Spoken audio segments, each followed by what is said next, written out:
There is a hadith narrated by Imam Muslim which states, indeed the just ones will be on the pulpits of light before Allah. And then Quran states on the similar subjects, but if you decide to judge between them with justice. Indeed, Allah loves the just. This is an important trait one should act upon and watch while taking decisions. This is a very important matter. Usually we forget sometimes the hate for others, sometimes our anger, sometimes our disappointment with others forces us towards our unjust behaviors. So it is very important that our angers, our dislikingness or anything shouldn't affecting our decisions, our fair behaviors, our just behaviors. So a biased person cannot be a leader. Leaders are just. That's why they are leaders. So they would look towards every single person without any bias.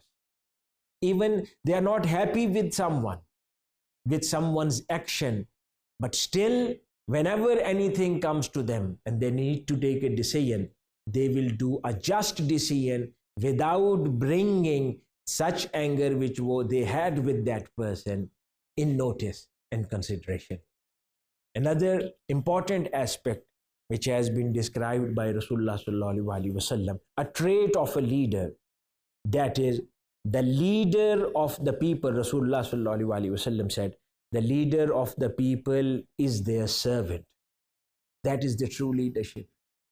So ruling upon someone is not a leadership. The true leadership is serving people. The service to humanity is the true leadership. But unfortunately, our today's definition of leadership is changed. Today, to us, the leadership is ruling, commanding, dictating, enforcing. Whereas the true leadership is guiding.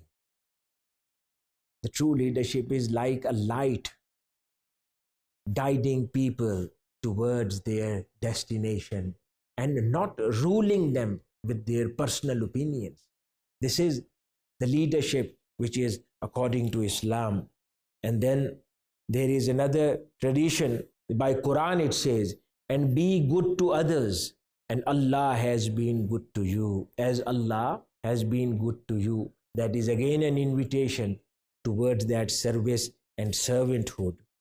So Quran basically portrays the characteristics of a true leader in another verse which states, and the servants of the most compassionate Lord are those ones who walk humbly upon the earth.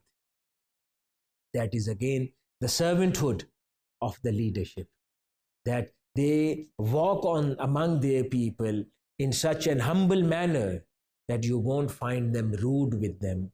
You won't find them arrogant. They will be humble.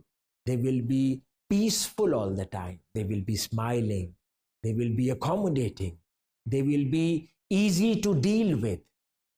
You will not find them a difficult person to deal with. So this is the true leadership. And then another verse of Quran in which Allah Almighty states, Allah commands you to deliver trust to their rightful owners. And if you judge between people, judge with justice. So again, the first character and trait we have discussed, fairness and justice. So this has been discussed again in this verse of Quran as well. And then when we look at the life of Rasulullah sallallahu alaihi wasallam, so we find this trait everywhere in every aspect of life of Rasulullah sallallahu alaihi wasallam. Dear audience, leadership is not about how many serve you. It is very important. Please listen to it carefully. Leadership is not about how many serve you, about how many you serve. This is leadership. How many people have benefited from your service? how many people, the people or a segment of a society you have benefited or you have done service to. So this is the leadership. Rasulullah sallallahu alaihi wasallam, if you look at his life, he slept on a simple mat, mended his own shoes, and stood in solidarity with the marginalized communities of his time. His legacy was not in conquests, but in the hearts he uplifted. Let us ask ourselves, do we lead to be followed or do we lead to serve? This is an important question for every single Muslim who believes in that he or she has been given a role of a leadership in any kind and form. So this question should be asked from our own selves, that do we lead to be followed or do we lead to serve? So a Muslim leader would certainly lead to serve and not to be followed. Another important trait of a Muslim leader described by Rasulullah sallallahu alaihi wasallam is humility. Rasulullah sallallahu alaihi wasallam states, whoever humbles himself for the sake of Allah, Allah will elevate him. Subhanallah.